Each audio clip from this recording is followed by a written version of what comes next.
to the start and sit analysis for all of these teams here. You have Atlanta versus Tampa Bay. Let's just assume all these guys are going to play because as of the time of this recording, they are. I think Matt Ryan's a start, gets you 3 touchdowns. I think Devontae Freeman's a start, no touchdown. I think Julio's a start and gets into the end zone. I think Russell Gage gets into the end zone, so I believe he's a start. And I think Austin Hooper gets into the end zone as well. So let's call it 3 touchdown passes for Ryan, and then 1 each for each of the receivers. For Tampa Bay, let's assume Jameis Winston gets the start. I think he throws for 3 touchdowns this week as well. 1 to Perriman. I'm going to say Godwin's going to sit, so I'm going to say 1 to Watson and 1 to O.J. Howard. I think gets back into the end zone this week. Miami versus New England. I don't have anybody getting into the end zone this week for Miami. I think it's a field goals game for them. For New England, I think Brady throws for 2 touchdowns, 1 to Julian Edelman, and then possibly another to Julian Edelman, but I think another one would probably go to like N'Keal Harry or maybe James White out of the backfield. I think James White is a start. He either gets a rushing touchdown or a receiving touchdown, so I think he's in as well. Chicago versus Minnesota. I do not have Trubisky as a start. I think he throws 1 touchdown pass to Allen Robinson, but I don't like anybody else. I think Tariq Cohen might get you enough catches and yards in a PPR league to start, and I think Anthony Miller would be worth a start as well. For Minnesota, I have, Kirk Cousins as a sit. I think Boone is worth a start. I think he's going to get the volume this week. There's no way Dalvin Cook's going to play, and I doubt Alexander Madison will play either. Again, with Minnesota, they're already pretty much locked into that number 5 seed, so I think you're going to see a lot of rest from them. Although I have Thielen and Diggs listed as starts, I don't love them either. I think it's going to be more about Kyle Rudolph, Irv Smith, and Boone this week for Minnesota. Chargers versus Kansas City. I said this on the other edition of Get Paid this week, but I believe that this is Phillip Rivers' last game. I think he's going to let the locker room know before that. This is a lot of conjecture by me. I don't have any sources about that, but I believe that this Chargers team is going to come out focused. I think Melvin Gordon and Austin Eckler are both starts and both get in the end zone. I think Keenan Allen could potentially get in the end zone as well. I think he's a start. I don't start Phillip Rivers, but I think he has a nice game. For Kansas City, I don't love Patrick Mahomes this week, at least in daily fantasy. Obviously, if you're still in some fantasy football playoffs, you play him. But I think he only gets you maybe 2 touchdowns this week, which is fine, but not what you're looking for, I don't think. You're looking for 3 to 4. Damian Williams, if he plays, he could get in. LaShawn McCoy. I just stay away from the Kansas City running backs at this point. They've just been consistently bad all year. Tyreek Hill, I think, gets in once or twice to the end zone. I think Travis Kelce gets into the end zone. I'm not a lover of Watkins or Demarcus Robinson or Mecole Hardman or any of these other guys. I don't think they score. Green Bay versus Detroit. I like Aaron Rodgers to throw for 2 to 3 touchdowns. I think Aaron Jones gets into the end zone. I think Jamal Williams gets into the end zone. So I think really the touchdown probably goes, it's really 1 to 2 touchdowns to Devontae Adams, and I don't really like anybody else for Green Bay to score a touchdown. For Detroit, it's a big question mark who's going to play. Is Kerryon Johnson going to play a full game? If he does, I think he's worth a start, but I hope for Kerryon Johnson's and Detroit Lions fans' sake that he doesn't. The same would be Drew, like Kenny Golladay. I think he's worthy of a start if he plays the full game. Danny Amendola might be worth of a start as well, but I don't love it. Just beware of Detroit starters there. I probably stay away from them. Let's see here. Golladay, by the way, I do have getting in the end zone if he plays a full game. Cleveland versus Cincinnati. Baker Mayfield I have as a sit. I only think he throws for 1 touchdown. Chubb, if he plays a full game, which I don't think he should, but if he does, Freddie Kitchens seems like the guy who's going to play for Nick Chubb the full game. So I'm actually feel pretty safe on that one. I think he'll have you a nice game. I think Kareem Hunt could get in the end zone out of the backfield. I don't love the receivers here, so I think Baker Mayfield's probably looking at tight end or running back there. For Cincinnati, I think this is going to be Dalton's last game with Cincinnati, so I think he'll have a nice game. Now, A.J. Green's going to be out, but I think Tyler Boyd and John Ross will have nice games. I actually think Cincinnati is going to win this game in an upset. I see 2 touchdowns for Dalton, 1 to Boyd, 1 to Ross, and it could be Tyler Eifert as well. Those two have a good connection. I could see them having a nice game there at the end of basically Dalton's career and his run in Cincinnati, in my opinion. Next game, we have New Orleans versus Carolina. Drew Brees, to me, is a sit this week, as odd as that is to say. I do think Kamara, if he plays a full game, and I think he will because New Orleans wants that bye, I think he'll get into the end zone. maybe even twice. Mike Thomas, I think, gets into the end zone. And I don't love anybody else, but Jared Cook is probably my next most likely to get in the end zone there. For Carolina, Will Greer at this point is a sit. Christian McCaffrey, gosh, I hope Carolina sits him. They don't need to get him injured at the end of the season, but he'd be getting into the end zone, in my opinion, obviously. DJ Moore, if he plays, I think would get in the end zone, but that's about it for Carolina. You have the New York Jets versus the LA Rams. New York Jets versus the Buffalo Bills. I think Le'Veon Bell is the only one that gets in the end zone. Maybe Jamison Crowder as well, but everybody else is a sit for me. For Buffalo, you have to look and see if they're going to play their starters. Buffalo's locked into that number 5 seed. It does them no good to leave Josh Allen out there susceptible to big hits. You know Greg Williams is going to try to get him hit and put some punishment on his ribs and stuff like that. Buffalo should sit Josh Allen, which means it would go to Matt Barkley. Things start to get weird in that scenario. I don't really like anybody else except for maybe Cole Beasley if he plays the full game to get in the end zone. Maybe John Brown, but I think John Brown would sit as well. So it's probably Cole Beasley, and they kind of stay away from everybody else. You have Arizona versus the LA Rams. Kyler Murray's probably going to sit this game out, so I stay away from Arizona players other than Kenyon Drake. Maybe Christian Kirk as well. I think those two could get in the end zone, but nobody else. Now, for the LA Rams, you might be looking at Blake Bortles and Malcolm Brown. I think Malcolm Brown is definitely a start. I think he'll score.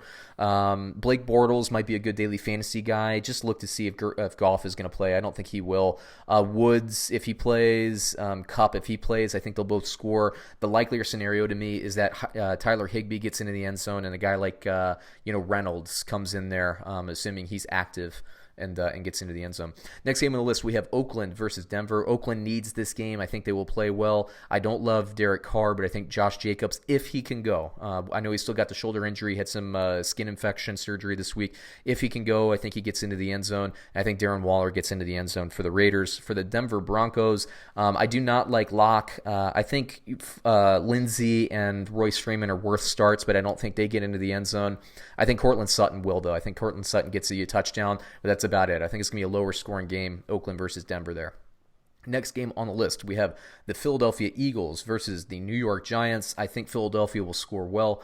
Carson Wentz will throw for 2 to 3 touchdown passes. Miles Sanders, I think, will get you enough catches and yards to be a starter. I also think he gets into the end zone. I think Ward gets into the end zone at wide receiver. I think both Dallas Goedert and Zach Ertz are starts at tight end, although I don't know if either one of them scores. I would say that Goedert is more likely to score the touchdown and Ertz is more likely to move the chains.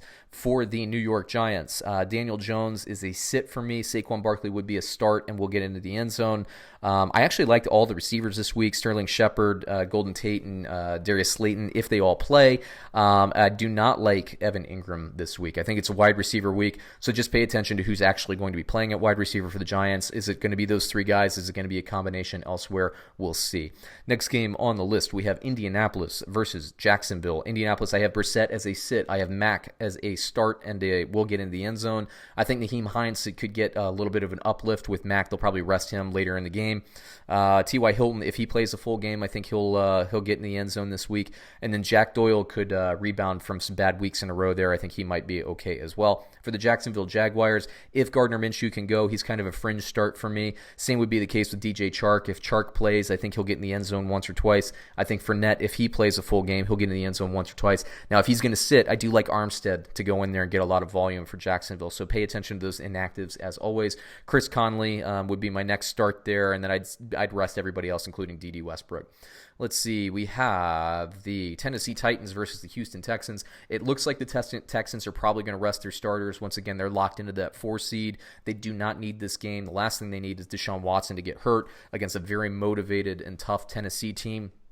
I think Deshaun Watson, if he were to play, would get you 2 to 3 touchdowns, but again, I don't think he will. Will Fuller looks like he's definitely not going to play. DeAndre Hopkins at that point becomes a little bit neutralized with coverage roles. I think Houston's going to sit most of their guys. The only one I would consider playing at this point would be Kenny Stills and Carlos Hyde, who just could get some of the fallout from other guys being rested. Now, for the Tennessee Titans, I think Tannehill is a definite starter. I think Derrick Henry is a definite starter. I think Tannehill throws for 2 to 3 touchdowns. Derrick Henry scores another touchdown in the backfield. I think A.J. Brown gets into the end zone. I think Jonnu Smith gets into the end zone. So I think Tannehill will have himself a nice game. Next on the list, you have Washington versus the Dallas Cowboys. I think it's going to be kind of a goofy game. Haskins now is going to be benched, which means Keenum is going to be playing. That means that guys like Sims and guys like Quinn, guys like Certainly McLaurin are going to be better scorers. So I actually would rotate in daily fantasy some Case Keenum and McLaurin lineups. I think Adrian Peterson is going to have a fantastic game to end his career, probably in Washington. I doubt that the new coaching staff that they hire will bring Peterson back. I don't know if it's a wrap for his entire career, but I think his time in Washington will be done. So we'll see there. Now, Dallas, on the other hand, look, Dak Prescott's a start. I think he throws for probably 2 to 3 touchdowns, but this is going to be kind of a weird game. This is the kind of game that Washington can win and Dallas could end up losing. I talked about that at the beginning of this podcast. It would not shock me if Washington upsets Dallas and this turns into like a 20-17 type game. We're going to see what kind of character Dallas has. They need to win this game desperately, obviously, and they need Philadelphia to lose. I think Dak Prescott shows up. I think he'll get you 2 to 3 touchdowns. I think Zeke will score a touchdown on the ground. I think Cooper and Gallup will get into the end zone. I think Randall Cobb will get you enough catches and yards to warrant a start as well if you're in a deeper league, okay? Or if you're looking for a budget play. I don't love this game. I don't love this game for either team, honestly.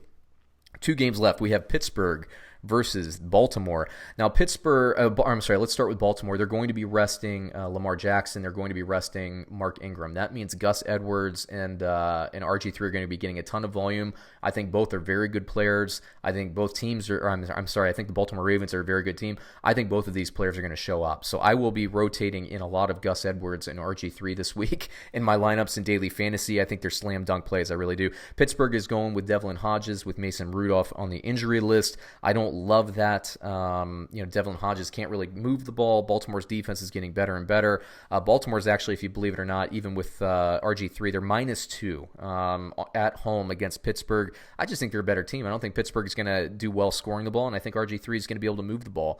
So I'm going to take Baltimore in that game, but if we're talking fantasy here, I think James Conner's a play, but I don't think he'll have a great game. And I think James Washington's a play, but I don't think he'll have a great game. Those are the 2 likeliest guys to score a touchdown, in my opinion. Not Deontay Johnson, not Juju Smith-Schuster, not like Vance McDonald or Nick Vannett or any of these guys. I don't think this is going to be a high-scoring game for Pittsburgh. Now, in Baltimore, I do think they get RG3 gets 2 touchdowns, maybe 1 on the ground, 1 through the air, maybe even 3. I like Gus Edwards as a start. I don't think any of the receivers are starts. And then pay attention whether or not Mark Andrews plays or not. If he doesn't, a guy like Hayden Hurst or a guy like Nick Boyle could be really good as well. I think that if Andrews goes out, it's going to be more Hayden Hurst than Nick Boyle this week because I think they're going to rest Marquise Brown a little bit more, which means they're going to need a little bit more of a vertical component, which lends more to Hayden Hurst's game than it does to Nick Boyle's game. So we'll see. San Francisco versus I already talked about Pittsburgh. So San Francisco to end the week versus Seattle. Whichever team wins this game wins the division. Both teams are going to be motivated. Now Seattle, obviously, they're down to their 4th running back at this point. They signed Marshawn Lynch this week. Marshawn Lynch looks like is going to be the backup running back, maybe a short yardage guy. Looks like Homer's going to be the guy that's going to be taking care of the volume at least this week. So pay attention there. But let's start with San Francisco. I think Garoppolo is kind of a fringe start this week. I think Mostert is a definite start. I don't love Emmanuel Sanders, but I do think Deebo Samuel's the start and gets into the end zone. And George Kittle, I think, will have a nice week. I think he'll get you 2 touchdowns. Now for Seattle, I think that, and remember, George Kittle did not play Seattle the last time these 2 teams locked horns. That was a big loss, or I guess a big inactive for the San Francisco 49ers. For Seattle, on the other hand, we have Russell Wilson as a fringe start. I think based on the injuries at running back, I think you're going to see a little bit better of a game from Russell Wilson, maybe him using his legs a little bit more than he has this year. We'll see how Homer is at running back, who I think is definitely a start. I think Homer could get in the end zone, but I think it's more likely he does through the screen game. I think Russell Wilson, I have him projected at about 2 touchdowns, but I think it's more likely that he gets 3. I think it's going to be a higher scoring, like, 30-27, 31-28, one of those types of games. I do think San Francisco wins this game close, but it'll be interesting. I think Seattle will put up some points. Let's see. Lockett, I think, is a start. I don't like Metcalf or Moore or Turner or Hollister this week. So it's really, to me, all about Russell Wilson doing his thing, and we'll see how it goes. Now, I know somebody might hear, well, if you think Russell Wilson's going to throw for 3 touchdowns, then one of those receivers certainly would be a start. I mean, logically, yeah, I get that argument, but would you start Malik Turner? I mean, his touchdowns could go to any number of guys, whether it's Hollister or Turner or Moore or Metcalf or Lockett. I think the most likely scenario is that Lockett gets in, Homer gets in through the air, and then maybe Wilson runs for a touchdown or something like that. So we'll see how it goes. But I just really wouldn't risk my fantasy football lineup. Daily fantasy, maybe I risk a budget play like a Malik Turner or Brown or something like that. But we'll see how that goes. Or David Moore, I'm sorry, not Brown. Yeah, I think that's it for a week. So everybody out there, if you're playing fantasy football, daily fantasy, my favorite budget play this week is going to be RG3. So I can't wait to play him in some lineups and, boom or bust. But I think it's going to be more boom this week with RG3 there. So there you go. I hope everybody has a great week. We'll be back full strength. Brad will be back next week as well. We're going to have our full video complement on YouTube, game previews for the 4 playoff games. Can't wait to dig into that stuff. But for now, everybody have a great close to the year. Have a great close to the NFL year. And, we'll catch you next week with some more content. Thanks, everyone.